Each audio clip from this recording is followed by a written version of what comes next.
Alright, so today we got this guy's E550. We're gonna be changing coolant reservoir, kind of hot swap it without draining the coolant. So you can kind of see right there that it's leaking quite a bit. So I think it just has like a crack in the housing. So we're gonna put in one. We're just gonna pop that off. Pop that off real quick. Set that to the side, and then we can get all the access we need. We're really just gonna have to clamp off the lower hose, carefully disconnect this one, and be careful with that connection. You can actually see that it's already broken. So, and then there's one screw holding it there, and then it just pulls out. So let's get to it.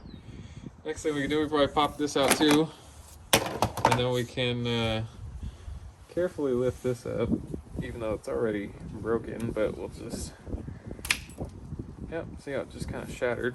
It's what happens to Mercedes when they age. The plastic gets pretty brittle. You can actually just touch this and you can see it's just chipping off. So it's a good indicator that you need to watch out for your plastics on here, but we can pop this off when we're ready with a rag. We can put a clamp right here, and then we're gonna carefully, usually pocket screwdrivers are good to just kind of twist these out, and then you take that screw out.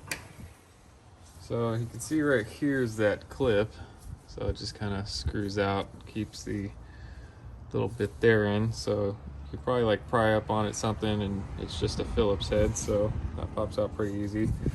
Then you see it's kind of loose, so you can pull that out and just tuck that away somewhere. Then under here, you can kind of see there's where the sensor comes in. If I lift that up, you can actually see right there that you can unplug it. Real simple connector. But then you want to use something like this. This just clamps a hose so you can lock it and then it can't open. So take this and you just clamp this hose where the coolant's going to come out. And then you're going to work on this clamp that's down here. You can see right there. You just have to bite down on that and move it down. And that's pretty much the only connection other than the one that's already there. Yeah. So then we can use something like this. Just grab onto that clamp. There are tools made specifically for this, but I imagine most people don't have those. So I'm just showing that you just need to be careful with this and kind of feel free to drain the coolant, but like I said, I'm not going to do that. But you just grab that and move it back a little bit. So what I'm going to do is have the cap on there, have everything clamped off. The clamp is backed off there, and then tilting the rest of the coolant in there. And then I can simply twist this until it comes off. And boom, take that out, set it to the side. We get the not new one and put that on there. And then this is the sensor I took out, just goes in there. Does a, let's see here, quarter turn. Find the right position. There it goes. And you can put it back into place after you put your clamp on there. So as you can see here, see if you can see that, you can see the little cutout in the hose. There's also a little notch here in the reservoir, so you just want to line those two up. And once you twist it, line those up and push it down all the way, should be able to move your clamp to get better access.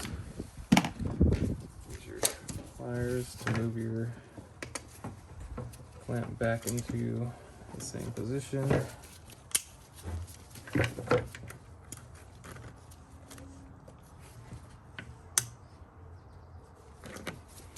Okay, then we can pop it back into these grommets that it pushes out of.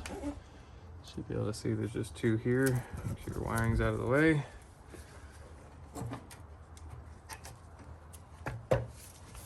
and plug our sensor back in.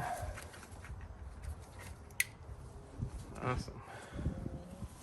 So I got new reservoir installed, the clip from the old one on there. This is actually a used bare reservoir from a dismantler, so we're trying to not buy a new one for a vehicle that we don't want to spend tons of money on, but we're gonna kind of broke right here, so I want to secure that in a different way later, but we can pretty much just take this and push it in there.